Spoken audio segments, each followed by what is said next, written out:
কুরআনুল কারীমে মোট 82 জায়গায় সালাতের আদেশ দিয়েছেন আল্লাহ পাক। সূরা ইনফিতর 29 নম্বর আয়াত আল্লাহ বলেন, ইন্নাল্লাযীনা ইয়াতলুনা কিতাবাল্লাহি ওয়া আকামুস সালাত ওয়া আনফাকু মিম্মা রাযাকনাহুম সিররাও ওয়া আলানিয়াতান ইয়ারজুনা তিজারাতান লান তাবুর।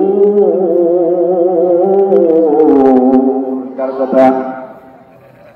আল্লাহ বলেন, নিশ্চয় ইন্নাল্লাযীনা ইয়াতলুনা কিতাবাল্লাহ, নিশ্চয় যারা আমি আল্লাহ পাকের পাঠানো কিতাব এই কোরআন অধ্যয়ন করবে, ওয়া আকামুস সালাত, এবং সালাত আদায় করবে। কি আদায় করবে? আল্লাহ বললেন, আমার এই পাঠানো কিতাব কোরআন যারা অধ্যয়ন করবে এবং সালাত আদায় করবে, আল্লাহ বললেন, ও নবী, আপনি তাদেরকে এমন একটা সুখবর দিয়ে দেন। আল্লাহ পাক এই আয়াতের মধ্যেই বলে দিয়েছেন, যারা আমি আল্লাহ পাকের এই পাঠানো কিতাব অধ্যয়ন করার পরে সালাত করবে এবং আমি আল্লাহ পাক তাদেরকে যেই রিজিক দিয়েছি, আমার এই রিজিক বা সম্পদ থেকে তারা দিনে বা রাতে, গোপনে বা প্রকাশ্যে আমি আল্লাহর পথে খরচ করবে, ও নবী তাদেরকে আপনি বলে দেন, তারা এমন ব্যবসা করতেছে যেই ব্যবসায় কোনো ক্ষতি নাই, যেই ব্যবসায় কোনো লস নাই। জোরে বলেন সুবহানাল্লাহ। আল্লাহ পাক এখানে নামাজের আদেশ দিয়েছেন, পাশাপাশি আল্লাহ পাক আরো কিছু হুকুম দিয়েছেন। প্রথমত কোরআন অধ্যয়ন করবে, দ্বিতীয়ত নামাজ আদায় করবে, তৃতীয়ত আল্লাহ পাক আপনাকে আমাকে যে রিজিক দিয়েছেন এই রিজিক থেকে তারা গোপনে এবং প্রকাশ্যে আল্লাহর পথে খরচ করবে। আল্লাহ বললেন, নবী এগুলো যারা করবে তাদেরকে আপনি সুখবর দিয়ে দেন, তারা এমন ব্যবসায় লিপ্ত আছে যে ব্যবসায় কোনো লস নাই, ক্ষতি নাই। জোরে বলেন সুবহানাল্লাহ। দুনিয়ার মুখে এমন কোন ব্যবসা আছে যে ব্যবসায় লস নাই? কি আপনাদের মাথায় আসে কি এমন কোন ব্যবসা দেখান যে ব্যবসায় কোনো লস নাই, মানে ক্ষতি হবে না? এমন কোন ব্যবসা কিন্তু নাই। আপনি যা করেন, যে ব্যবসায় করেন, এখানে লাভ লোকসান, লাভ বা ক্ষতি এটার সম্ভাবনা থাকে। লাভও হতে পারে, লসও হতে পারে। একবার লাভ হয়, আরেকবার লস হয়, এরকম থাকে। কিন্তু আল্লাহ বলছেন, হে নবী আপনি তাদেরকে এমন ব্যবসার কথা বলে দেন যেই ব্যবসায় কোনো লস নাই।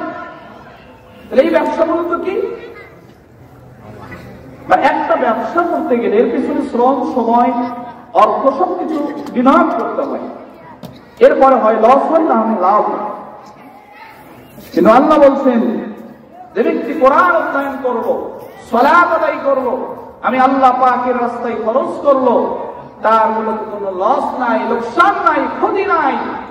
এই নবী আপনি তাকে মহা পুরস্কারের ঘোষণা দিয়ে দেন। জোরে বলেন সুবহানাল্লাহ।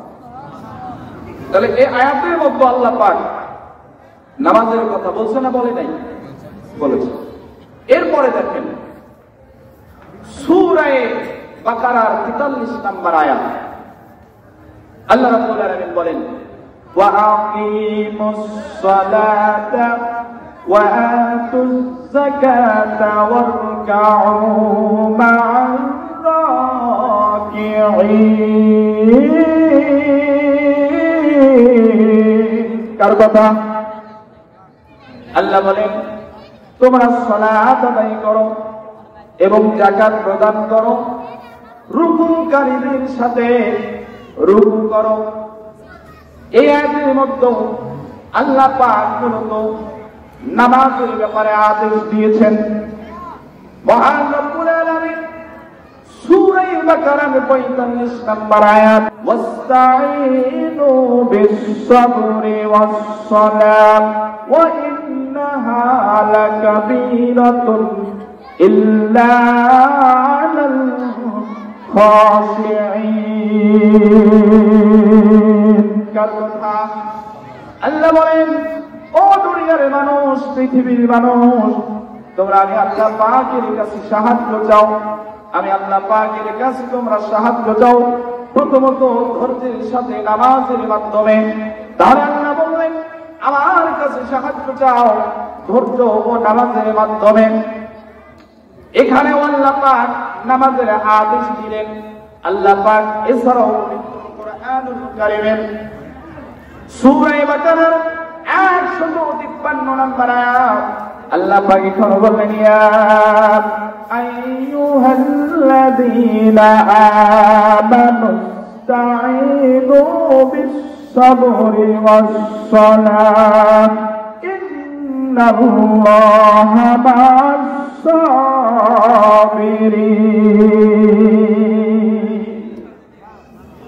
এটাও কার কথা? ইয়া আইয়ুহাল্লাযীনা আমানু ইসতাঈনু বিস-সাবরি ওয়াস-সালাত। এই বান্দারগণ, তোমরা যারা আমি আল্লাহর প্রতি ঈমান এনেছো, তারা আমার কাছে সাহায্য চাও সালাত এবং ধৈর্যের মাধ্যমে। এখানেও আল্লাহ পাক সালাতের কথা বলেছেন। কিসের কথা বলেছেন?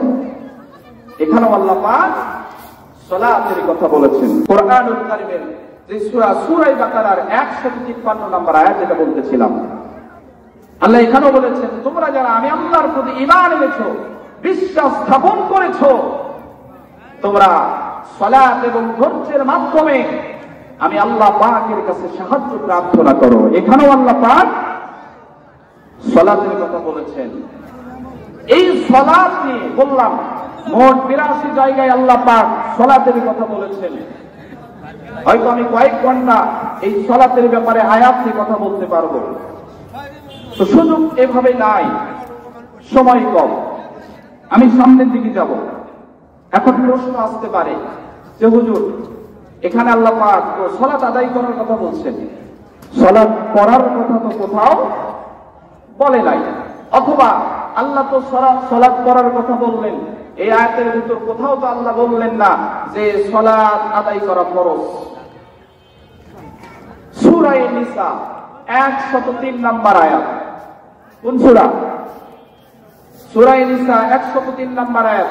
আল্লাহ বলেন, ইন্নাস সালাতা কানাত আলাল মুমিনিনা কিতাবাম মাওকুতা। নিশ্চয় সালাত, নিশ্চয় নামাজ আমি আল্লাহ পাক মুসলমানদের জন্য ফরজ করে দিয়েছি। কি করে দিয়েছি? আল্লাহ বলেন নিশ্চয় আমি আল্লাহ পাক এই নামাজকে মুসলমানদের জন্য ফরজ করে দিয়েছি। শুধু ফরজ করি নাই, কিতাবাম মাওকুতা, আমি আল্লাহ পাক এই সালাতকে নির্দিষ্ট সময়ের মধ্যে আদায় পড়াকেও ফরজ করে দিয়েছি। তাহলে সালাত শুধু ফরজ না, আল্লাহ পাক বলেছেন কিতাবাম মাওকুতা, এই সালাত তোমাকে সময়ের মধ্যে আদায় করতে হবে। কাল বিলম্ব করা যাবে না, সময় ক্ষেপণ করা যাবে না। আযান হয়েছে একটু পরে পড়ে নেই, একটু পরে পড়লে কি সমস্যা, একটু পরে পড়ে নেই, এইভাবে করে আল্লাহ বলছেন না না, এইভাবে না, কিতাবাম মাওকুতা, তোমাদেরকে নির্দিষ্ট সময়ের মধ্যে সালাত আদায় করতে হবে। তাহলে এই আয়াতগুলো প্রমাণ করে দেয়, পবিত্র কোরআনের যে আয়াতগুলো আমি বললাম, প্রত্যেকটি আয়াত প্রমাণ করে দেয় যে নামাজ আদায় করা মুসলমানদের জন্য ফরজ নাকি সুন্নাত? ফরজ। এবার আসেন, সময় কম, তারপর একটু বলে নেই।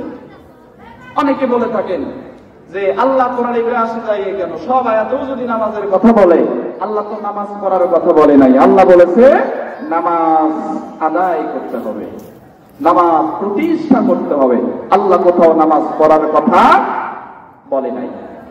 এবার আসেন, আসলে হ্যাঁ এটা সত্য, আল্লাহ কোরআনের কোন আয়াতে নামাজ পড়ার কথা বলে নাই। আল্লাহ সবগুলি আয়াতে বলেছেন তোমাকে সালাত আদায় করতে হবে। কি করতে হবে? সালাত আদায় করতে হবে, সালাত প্রতিষ্ঠা করতে হবে। তাহলে আল্লাহ পাক, আল্লাহ চাইলে তো নামাজ পড়ো এই কথা বলতে পারতেন। আল্লাহ কেন বললেন যে তোমাকে নামাজ আদায় করতে হবে?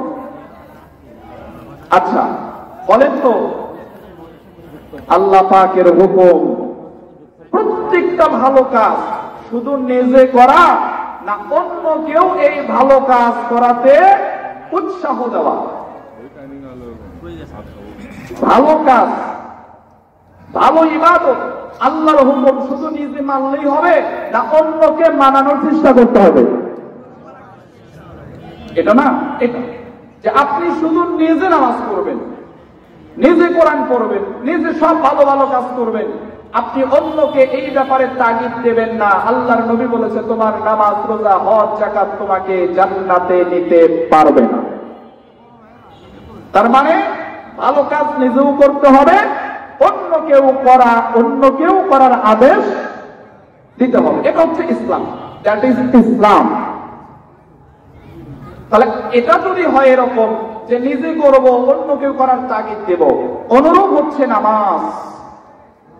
আল্লাহ আদায় বলতে বোঝায় আছেন শুধু তুমি নামাজ পড়বা না, তোমার আহল ও আহল, তোমার পরিবার, তোমার সমাজ, তোমার রাষ্ট্র সবাই নামাজ পড়বে। এটা মূলত আদায় বোঝায়, প্রতিষ্ঠা বোঝায়।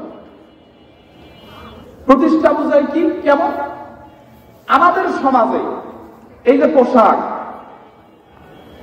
এটা প্রতিষ্ঠিত আছে। পোশাক ছাড়া কোন প্রাপ্তবয়স্ক মানুষ যদি এখানে আসে, বলেন তো কি হবে? পোশাক ছাড়া ন্যাংটা, মনে করেন ন্যাংটা বাংলা ভাষায় যদি কেউ এখানে আসে, তাকে কি এখানে কেউ রাখবেন? দূর দূর করে তাড়ায় দিবেন, অথবা নিজে চলে যাবেন। চাষ করে চা খেতে বলছেন 5 জন, হঠাৎ এক উলঙ্গ মানুষ, উলঙ্গ ব্যক্তি চাষ করে প্রবেশ করছে, কেউ থাকবেন? কেউ থাকবেন না। হয় নিজে থাকবেন না, না হয় ওকে ওখান থেকে তাড়ানোর ব্যবস্থা করবেন। কেন? যেই সমাজে পোশাক প্রতিষ্ঠিত আছে ওই সমাজে ন্যাংটা উলঙ্গ মানুষ, বস্ত্রহীন মানুষ এলাও না। কথা বলেন ঠিক কিনা? পৃথিবীতে এখনো কিছু সমাজ আছে যারা শিক্ষিত, তারা বুঝবে। এখনো কিছু সমাজ আছে যেখানে তারা পোশাক এগুলো তেমন কিছু মনে করে না, পোশাক নাই মনে করে, পোশাকহীন তারা চলাফেরা করে। আফ্রিকার এখনো কিছু মানুষ আছে এগুলো তারা ওইভাবে নেয় না, মানে পোশাকের গুরুত্ব তাদের কাছে নাই। তো ওখানে কেউ যদি উলঙ্গ থাকে তাদের কাছে তেমন কোনো বিষয় না। কিন্তু আমাদের সমাজে কোন উলঙ্গ মানুষ যদি আসে, আমরা ওকে দূর দূর করে তাড়ায় দিব, অথবা নিজে এখান থেকে চলে যাব। কেন? যে সমাজে পোশাক প্রতিষ্ঠিত আছে, সুতরাং উলঙ্গ মানুষের এখানে আসার কোন সুযোগ নাই। তো আল্লাহ পাক নামাজ প্রতিষ্ঠিত বলতে এটা বুঝে আছেন, নামাজ আদায় বলতে এটা বুঝে আছেন যে সমাজের প্রত্যেকটা মানুষ নামাজি হবে।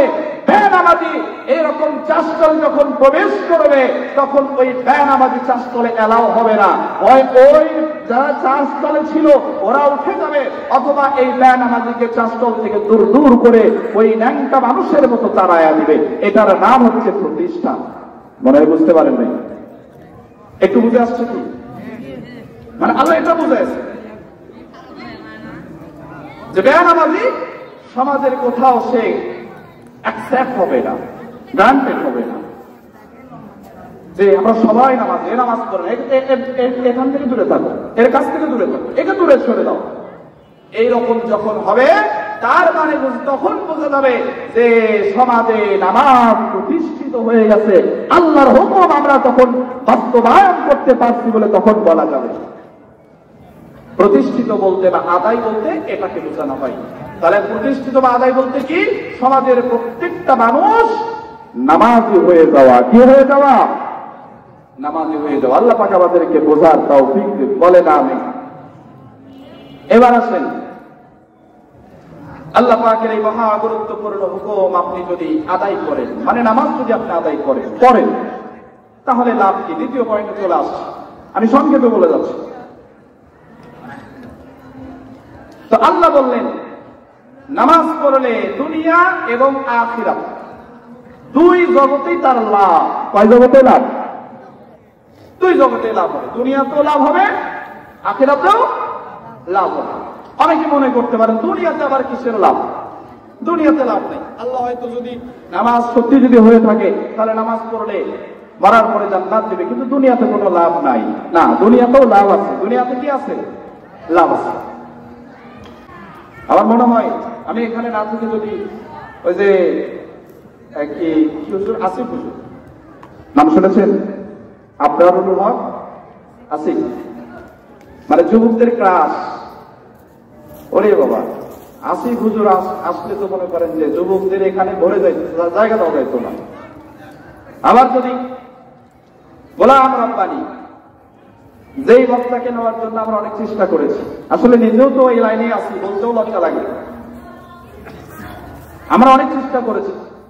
লাস্টে ফজলু কাকা পুলিশ, উনি শেষ পর্যন্ত 60,000 টাকা দিতে চাইছে। কত হাজার? 60,000 টাকা দিতে চাইছে। ও প্রোগ্রাম দেয় নাই। তারপরে টাকা অ্যাডভান্স দিতে হবে।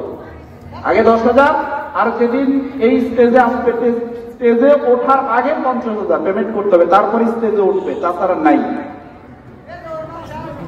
ও কথা কই থেকে বলবে?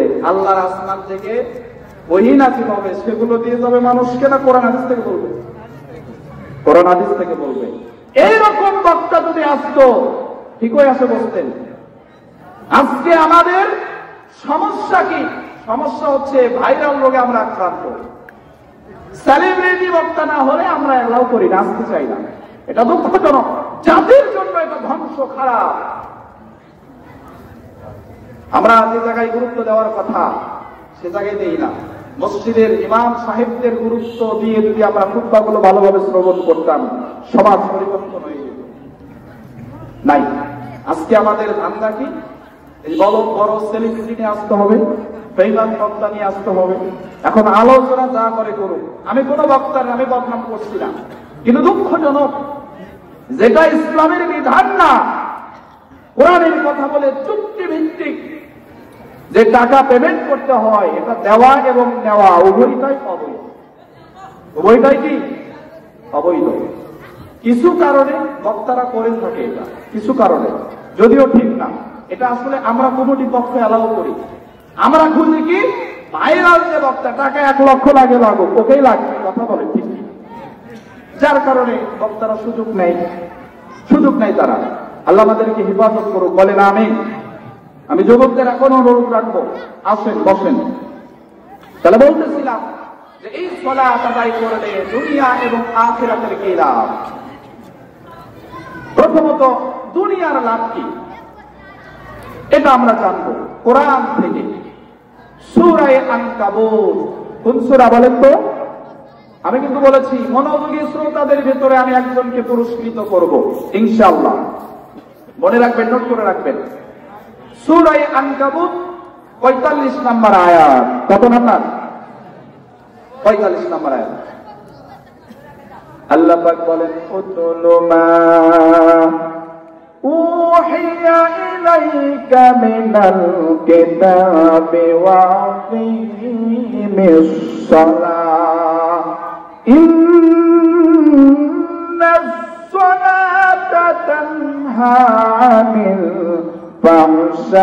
ফাহশাই ওয়াল মুনকার ওয়া লাযিকরুল্লাহি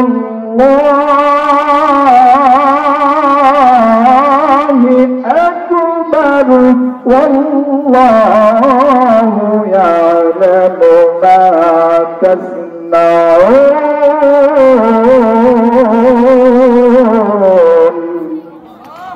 বলেন কথাকার।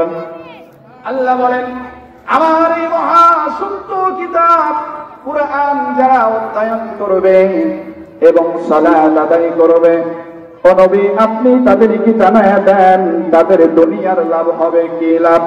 ইন্নাস সালাতা তানহা আনিল ফাহশাই ওয়াল মুনকার, দুনিয়ার লাভ হবে এমন এই নামাজ তাদেরকে দুনিয়ার সমস্ত অপরাধ থেকে বাঁচায়া দিবে।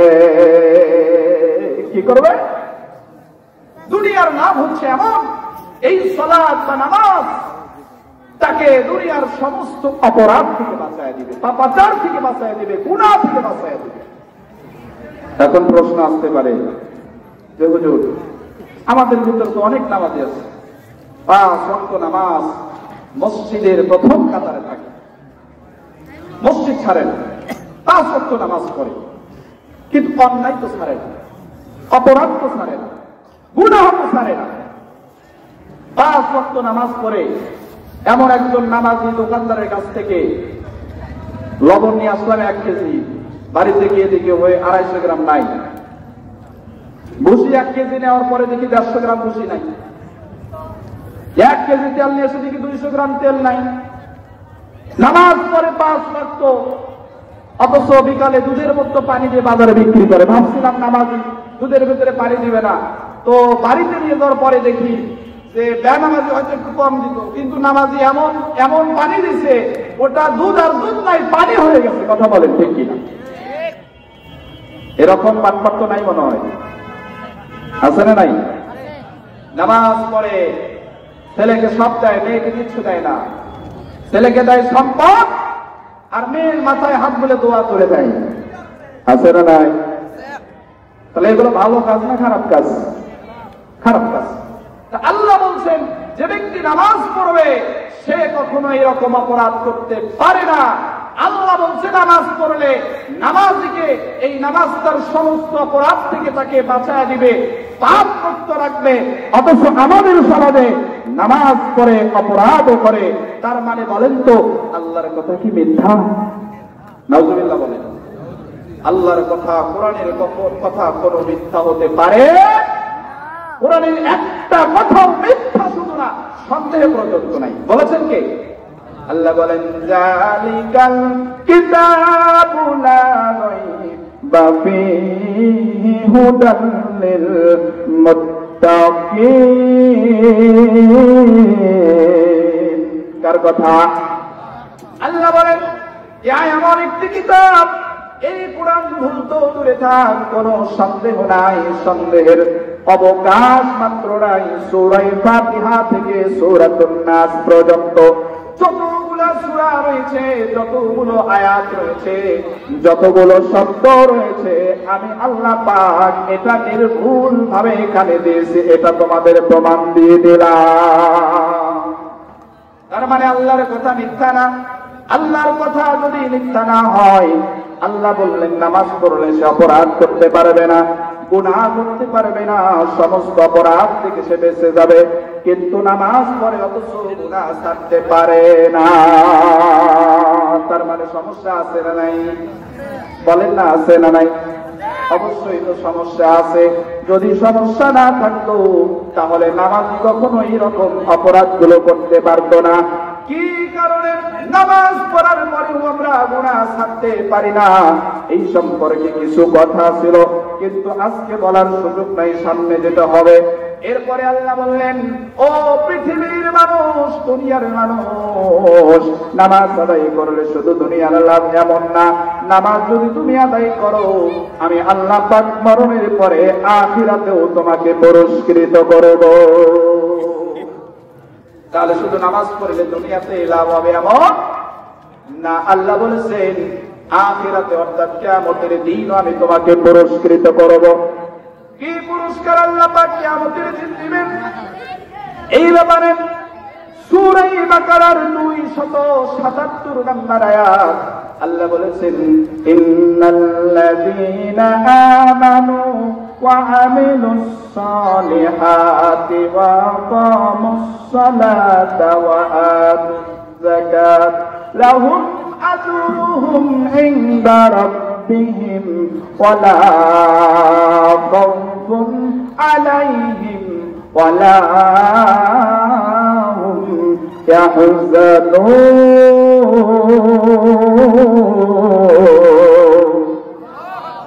কথাকার আল্লাহ বলেন এই নামাজ যদি তুমি আদায় করো।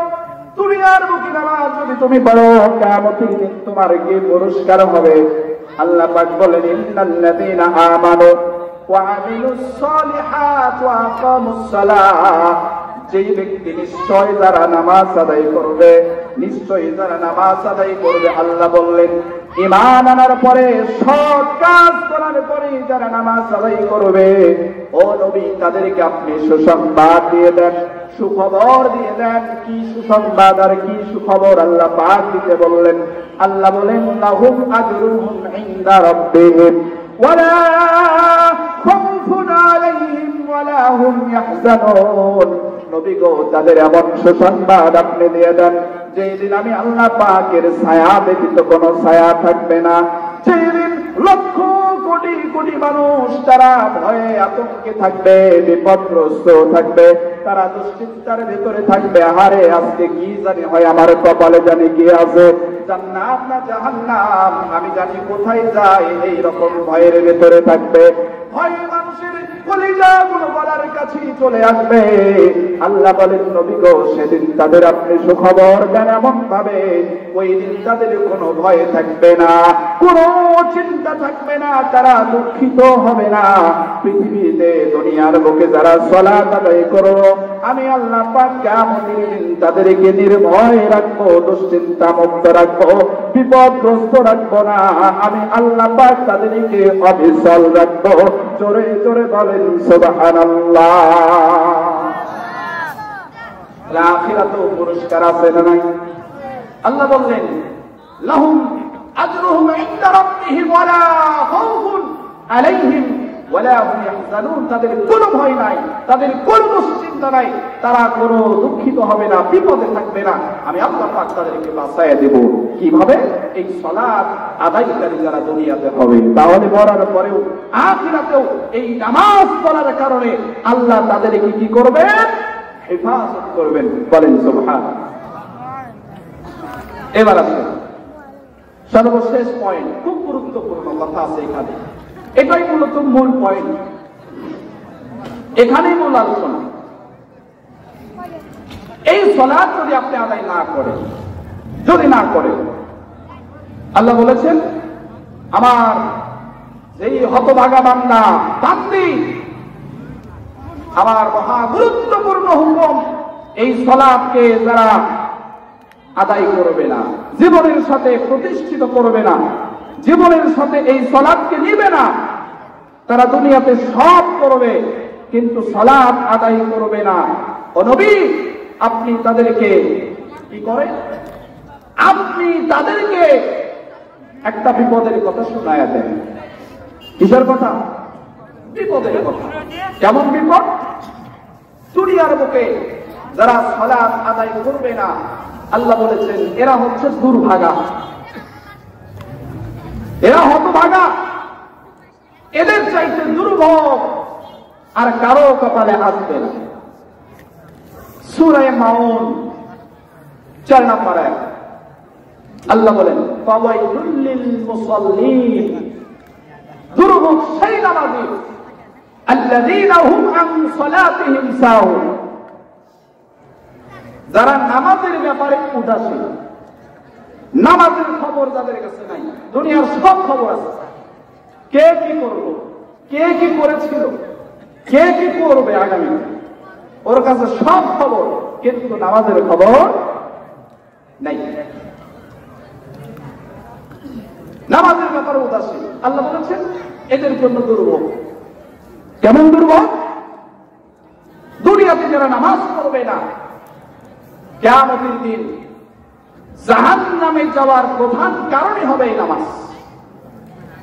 জাহান্নামে যাওয়ার প্রধান কারণ কি হবে? নামাজ। আল্লাহ পাক কিয়ামতের দিন হাসরের মাঠে ঘোষণা করবেন, দুনিয়াতে যারা নামাজ পড়েছো আজকেও নামাজ পড়ো। আল্লাহর নবী বলেন, আল্লাহ পাক যখন ঘোষণা করবেন পৃথিবীর বুকে যারা নামাজি ছিলে আজকেও নামাজ পড়ো, এই পৃথিবীতে যারা নামাজ পড়েছে, নামাজের ব্যাপারে সচেতন ছিল, এই সচেতন মানুষগুলো সেদিন হাসরের মাঠেও নামাজ শুরু করে দেবে। যাদের নামাজগুলো সঠিক হয়ে যাবে, আল্লাহর নবী বলেন এই নামাজ দিয়েই সে জান্নাতে চলে যাবে। জোরে বলেন সুবহানাল্লাহ। নামাজিরা যখন নামাজ পড়ে নামাজ দিয়ে জান্নাতে চলে যাবে, তখন বেনামাজি মনে মনে চিন্তা করবে, দুনিয়ার 50 বছরে একদিনও তো নামাজ পড়ি নাই, 40 বছর হায়াত পেয়েছিলাম, 60 বছর হায়াত পেয়েছিলাম, কিন্তু নামাজ পড়ি নাই।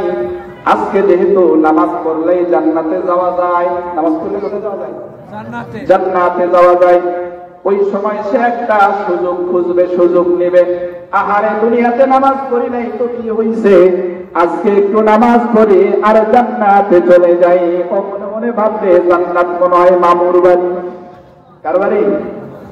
নারে নানার বাড়ি। এরকম আল্লাহর নবী বলেন, বিশ্ব নবী জনাবে মুহাম্মদুর রাসূলুল্লাহ সাল্লাল্লাহু আলাইহি ওয়াসাল্লাম বলেন, এই বেনামাজিগুলো সেদিন নামাজ শুরু করে দিবে জান্নাতে যাওয়ার জন্য। মানে নামাজ পড়লেই তো জান্নাতে যাওয়া যায়। বিশ্ব নবী বলেন, নামাজে দাঁড়ায় যাবে, নামাজে দাঁড়ানোর পরে যখন রুকু করতে যাবে, এই রুকু তো সামনের দিকে ঝুঁকতে হয়। এই বেনামাজি দুনিয়ার মুখে যে নামাজ পড়ে নাই, রুকুতে যাইতে পারবে না, পেছন দিকে ঝুঁকে জাহান্নামের ভেতরে নিক্ষিপ্ত হবে। কোথায় নিক্ষিপ্ত হবে? জাহান্নামের ভেতরে চলে যাবে। শুধু তাই নয়, জাহান্নামে যাওয়ার প্রধান কারণ হবে নামাজ না পড়া। অর্থাৎ নামাজ না পড়লে কি শাস্তি হতে পারে, একটু মনোযোগ দিয়ে শুনুন। আল্লাহর নবী, বিশ্ব নবী জনাবে মুহাম্মদ রাসূলুল্লাহ সাল্লাল্লাহু আলাইহি ওয়াসাল্লাম বললেন, কিয়ামতের দিন হিসাব যখন হয়ে যাবে, আল্লাহ পাক পৃথিবীর সমস্ত মানুষের হিসাব করবে। ইয়াউমাল কিয়ামাহ, ওই দিন কেউ অবশিষ্ট কোথাও থাকবে না, সবাই আল্লাহ পাকের সম্মুখে দাঁড়ায়া যাবে। সেদিন একমাত্র বিচারক হবেন আল্লাহ, কোন বিচারক চলবে না। টাকা খেয়ে বিচার অন্যদিকে নিয়ে যাওয়ার সুযোগ থাকবে না। বড় বড় উকিল দিয়ে টাকা দিয়ে বিচার অন্যদিকে নেওয়া যাবে না।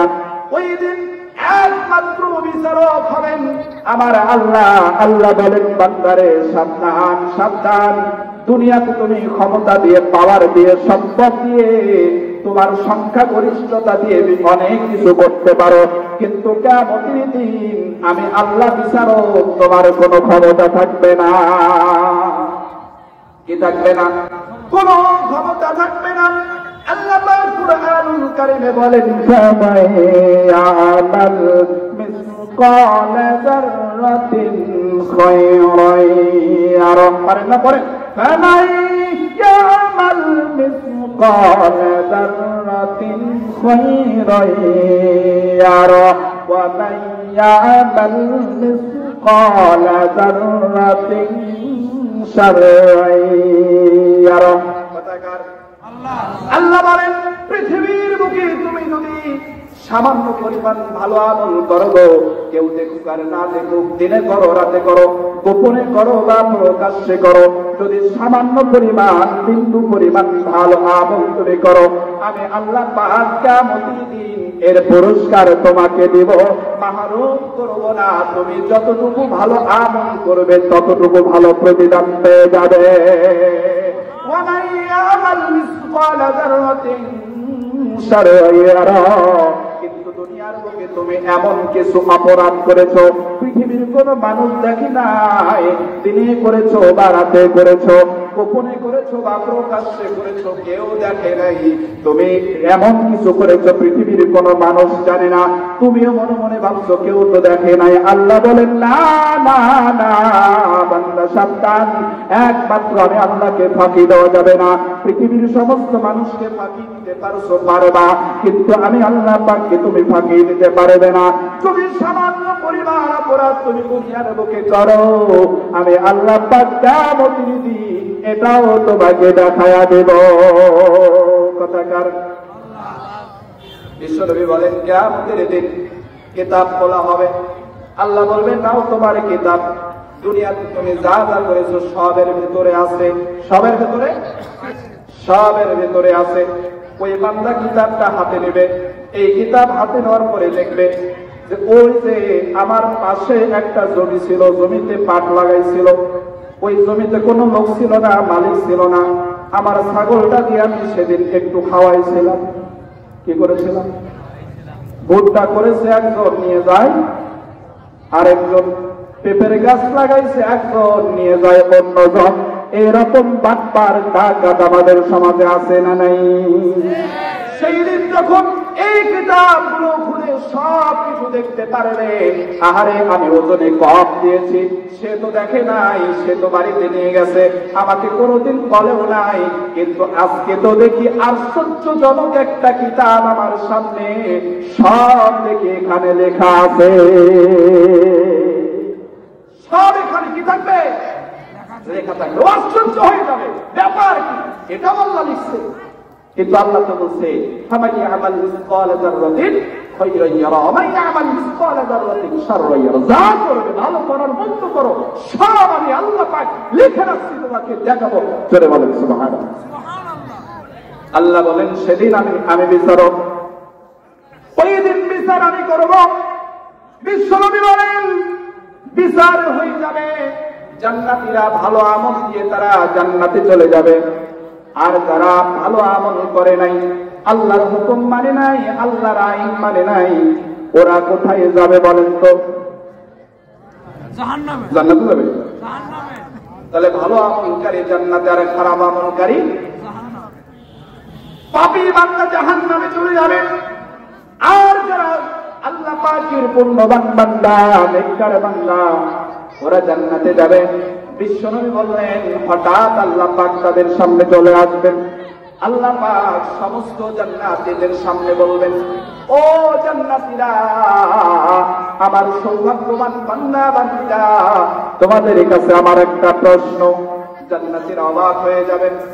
জান্নাতীরা বলবেন, রব, ইয়া রব, আপনি কি প্রশ্ন করতে চান বলুন।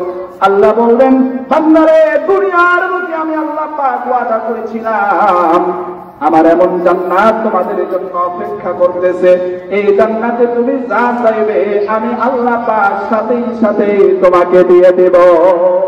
ও আমার জান্নাতীরা, আমার ওয়াদা অনুযায়ী এই জান্নাতের ভেতরে তোমরা সব পাইছো কি পাও নাই? যা চাইছো তা হয়েছে কি হয় নাই? জান্নাতীরা বলবে, আল্লাহ, ইয়া রাব্বি কারীম, মাবুদ, আপনি আপনার ওয়াদা ঠিক রেখেছেন, যা চেয়েছিলেন আমরা সব পেয়ে গেছি। বলেন সুবহানাল্লাহ। বিশ্বনবী বলেন এই সময় হঠাৎ আমি আল্লাহ পাকের সম্মুখে বলবো, রব, ইয়া রব, তারা সব পাইছে, কিন্তু একটা জিনিস বলতে ভুলে গেছে। একটা জিনিস বলতে, একটা জিনিস তারা বলতে ভুলে গেছে। আল্লাহ বলবেন, সেটা আবার কি? এবার আমার নবী বলবেন, ইয়া রাব্বি কারীম, যে রবকে তারা কখনো দেখে নাই, না দেখে রবের হুকুম মেনেছে, যে রবকে দেখে নাই, ওই রবের হুকুমে 5 ওয়াক্ত নামাজ পড়েছে কত কষ্ট করে। আল্লাহ তোমার সবগুলো হুকুম মেনেছে, অথচ তোমাকে একটা বারও দেখে নাই। জান্নাতীরা ভুলে গেছে তোমাকে দেখার বিষয়টা। ইয়া রাব্বি কারীম, তারা তোমাকে দেখতে চায়। জোরে জোরে বলেন সুবহানাল্লাহ। আল্লাহ পাক বলবেন, নবী, ও নবী, আমি বুঝতে পারছি আপনি কি বলতে চান, ঠিক আছে, আপনার এই চাওয়াটাও পূরণ হয়ে যাবে। আল্লাহর নবী বলেন সেদিন আল্লাহ পাক সমস্ত জান্নাতীদের সামনে জারওয়াই আফরাজ হয়ে যাবেন, অর্থাৎ আল্লাহ পাকের সামনে থেকে সব পর্দা সরে দেওয়া হবে। আল্লাহ পাক এবং জান্নাতীদের ভেতরে সরাসরি যেমন আমি এবং আপনারা এইরকম ভাবে ফেস টু ফেস সেদিন আল্লাহর সাথে সাক্ষাৎ হয়ে যাবে। চিৎকার করে বলেন আল্লাহু আকবার, লিল্লাহি তাকবীর। সেই রবের সাথে সাক্ষাতের দরকার আছে না নাই? কথা বলেন, আছে না নাই? আল্লাহ পাক ওই দিন যখন সমস্ত জান্নাতীদের আত্মার পরণ করবেন, সাক্ষাৎ হয়ে যাবে। এবার আল্লাহ বলবেন, ও জান্নাতীরা গো জান্নাতীরা, ঠিক আছে, তোমাদের সে চাওয়া তো পূর্ণ হয়ে গেল, এবার বলো আর কোন চাওয়া তোমাদের আছে নাকি? কারণ আল্লাহ বলেছে জান্নাতীরা যা চাইবে সব পাইবে। আল্লাহ বললেন আর কোন চাওয়া তোমাদের বাকি আছে নাকি? তোমরা বলো। এবার জান্নাতীরা বলবে, আল্লাহ ও দয়াময় মাবুদ আমাদের সব চাওয়া তো পূরণ হয়ে গেছে, শুধু পূরণ হয় নাই, আমরা যা চাইছিলাম তার চাইতে লক্ষ কোটি গুণে বেশি পেয়ে গেছি। তবে আমাদের একটা বিষয় একটু বাকি আছে। কি আছে? আরো একটা বাকি আছে। আল্লাহ বলবেন এটা আবার কি? এবার জান্নাতীরা বলবেন রব্বি কারীম, আপনি তো আমাদের সব দিয়েছেন, সব যা পূরণ হয়েছে, কিন্তু আজকে বিশাল জান্নাত, এই জান্নাতের প্রথম থেকে শেষ পর্যন্ত আমরা ঘোরাঘুরি করেছি। এই জান্নাতের ভিতরে সবাইকে দেখা যায়, সব মানুষকে পেয়েছি, কিন্তু রব্বুল আলামিন কিছু মানুষকে দেখা যায় না। দুনিয়ার বুকে যারা আমাদের বন্ধু ছিল, একসাথে ব্যবসা করেছি, একসাথে চা স্টলে বসে চা খেয়েছি, কত গল্প হয়েছে, যেটা পরিবারের কাছে বলা যায় নাই সেটা ওই বন্ধুকে বলেছি। ওই বন্ধুকে তো আজকে জান্নাতের ভেতরে দেখা যায় না। তাকে জান্নাতের ভেতর দেখা যায় না। তার মানে বোঝা যায় ওই সময় জান্নাতীরা জাহান্নামীদের কথা, অর্থাৎ জান্নাতীদের মাঝে এমন আল্লাহ পাক স্মৃতি শক্তি দিবেন, পৃথিবীতে যা যা হয়েছে, যাদের সাথে যা হয়েছে সব কিছু আল্লাহ পাক তাদেরকে মনে করায়া দেবেন। ধরে বলেন সুবহানাল্লাহ। আল্লাহর কাছে যখন বলেন রব্বি কারীম, তাদের তো দেখা যায় না।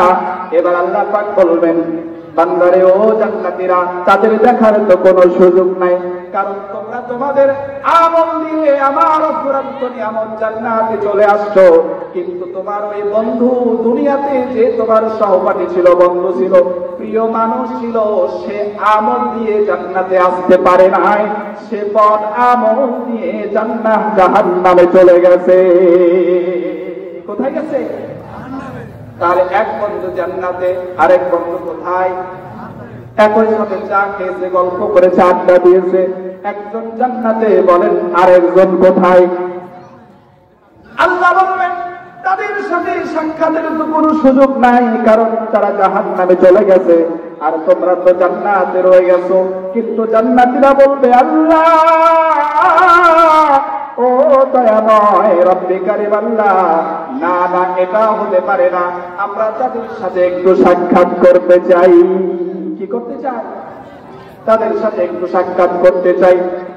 আল্লাহ বললেন ঠিক আছে, আমি আল্লাহ, আমি রব যেহেতু ওয়াদা করেছিলাম জান্নাতের ভেতরে যা চাইবা সব পাইবা, কোন চাওয়াই তোমার অপূর্ণ থাকবে না। যা চাইবা, ন্যায় হোক, অন্যায় হোক, হালাল হোক, হারাম হোক, খারাপ হোক, ভালো হোক, যা হোক, আল্লাহ তোমাকে সব দিয়ে দেবে। জোরে জোরে বলেন সুবহানাল্লাহ। প্রশ্ন আসতে পারে হুজুর, খারাপ হোক ভালো হোক মানে যা চাইবো তাই পাবো? হ্যাঁ, পৃথিবীতে যেগুলো অবৈধ জান্নাতের ভিতরে সেগুলো বৈধ। জোরে বলেন সুবহানাল্লাহ। দুনিয়াতে যেগুলো হারাম জান্নাতের ভিতরে সেগুলো আল্লাহ পাক হালাল করে দিবেন। বলেন না সুবহানাল্লাহ। বিশ্বনবী একটা হাদিস বলতেছিলেন সাহাবীদের সামনে, আল্লাহ নবী বললেন জান্নাতে তোমরা কি জান্নাত চাও না? সেই জান্নাতে যা যাবে সব পাবে। এখন এক মুরব্বী মানুষ হঠাৎ দাঁড়ায় গেছে, বলতেছে ইয়া রাসূলুল্লাহ, জান্নাতে যা যাবে তাই পাবো? আল্লাহ নবী বলেন হ্যাঁ, যা যাবে তাই পাবে। এখন এই লোকটা বলতেছে ইয়া রাসূলুল্লাহ, আমি যদি জান্নাতে যাই হুকা খেতে চাই, কি খাবে? আসলে এরকম নিশাখোর, হ্যাঁ, বাথরুমে যাওয়া কি খাবে? এটা না হলে নাকি পায়খানা ক্লিয়ার আছে না? 2 না খাইলেও হয়, কিন্তু সিগারেট ছাড়া হয় না। মা বোনদের মাঝে আছে 3 দিন খাইতে না দেন কোনো সমস্যা নাই, কিন্তু জর্দাতে পাল লাগবে। কথা বলো, তাও আবার বাবা জর্দা, আরো কি কি জর্দা আছে তাই নাম বলে গেছি। এই লোক বলছে, মুরব্বী বলছে, বৃদ্ধ বলছে ইয়া রাসূলুল্লাহ, আমি কি হুকা ছাড়া হুকাও পাবো? বিশ্বনবী বললেন তুমি যদি এরকম মশা মারা কাছে হুকা জান্নাতের ভিতরে চাও, আল্লাহ তোমাকে এটাও দিয়ে দিবে। করে বলেন সুবহানাল্লাহ। এবার আল্লাহ পাক যখন বলবেন ঠিক আছে তোমাদের চাওয়া পূরণ হয়ে যাবে, আল্লাহ রাব্বুল আলামিন ফেরেশতাদের অর্ডার করে দিবেন, হুকুম করবেন, ও আমার ফেরেশতারা, এই যে জান্নাতীরা এদেরকে জাহান্নামীদের সাথে সাক্ষাতের ব্যবস্থা করে দাও, এরা যাতে ওদের সাথে সাক্ষাৎ করতে পারে সেই রকম একটা ব্যবস্থা করে দাও। হাদিস শরীফে বর্ণিত বর্ণিত রয়েছে জান্নাতি এবং জাহান্নামীরা ফেস টু ফেস হবে, সাক্ষাৎ করবে, কথা বলবে সেই দিন। আল্লাহ রাব্বুল আলামিন বলেন ফেরেশতারা যাও যাও এদের সাথে সাক্ষাতের ব্যবস্থা করে দাও। আল্লাহর নবী বলেন ওই দিন জাহান্নামীদের সাথে জান্নাতীদের সাক্ষাৎ হবে, সাক্ষাৎ হওয়ার সাথে সাথে জান্নাতীরা জাহান্নামীদেরকে দেখেই একটা প্রশ্ন করবে। বলেন কয়টা? একটা প্রশ্ন করবে। আল্লাহ রাব্বুল আলামিন বলেন কুরআনের ভিতরে যখন জাহান্নামীদের সাথে জান্নাতীদের সাক্ষাৎ হবে, প্রথম প্রশ্ন হবে মা সালাকাকুম ফি সাকার।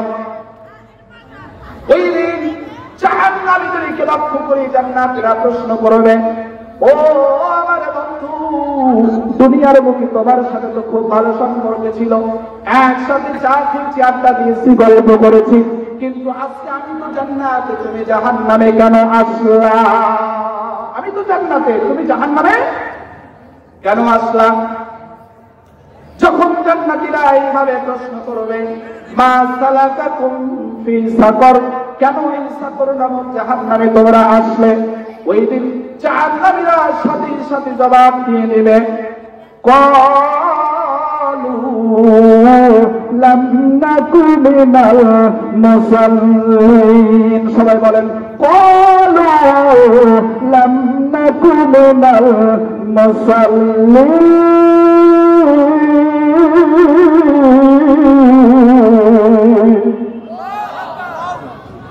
আল্লাহ বলেন ওই দিন জাহান্নামীরা বলবে আমরা দুনিয়ার বুকে নামাজ ছিলাম না, নামাজ পড়ি নাই, যখন গল্প করেছি এটা সত্য, একসাথে গল্প হয়েছে, দুইজন চা খাচ্ছিলাম, মাগরিবের আযান হয়ে গেছে, মুয়াজ্জিন আযান দেয়, মসজিদের থেকে আহ্বান করে, আযানের সাথে সাথে বন্ধু তুমি চার কাপটা টেবিলের উপরে রাখছো, চা স্টল থেকে বের হয়ে মসজিদের দিকে গেছো, কিন্তু আমি মসজিদে যাই নাই, তুমি আমাকে মাঝে মাঝে মসজিদে আহ্বান করেছো, বিভিন্ন কথা বলে আমি তোমার কাছ থেকে পালায় আসছি, চাই নাই, তুমি মাগরিবের সালাত করে আসছো, আমিও তোমার সাথে আবার মাগরিবের পরে সাক্ষাৎ হয়েছে, কিন্তু তোমার নামাজের পরে আমি বিভিন্ন গল্পের পরে নামাজের পরে আবার সাক্ষাৎ করেছি, অনেক গল্প করেছি, 1-1.5 ঘন্টা গল্প হয়েছে। আবার মুয়াজ্জিন ইশারের সালাতের জন্য যখন আযান দিয়েছে, ও বন্ধু মুয়াজ্জিনের আযানের সাথে সাথে তুমি আবারও মসজিদ দিকে গেছো, তুমি মসজিদের দিকে আর আমি নাফরমান বাড়ির দিকে চলে গেছি।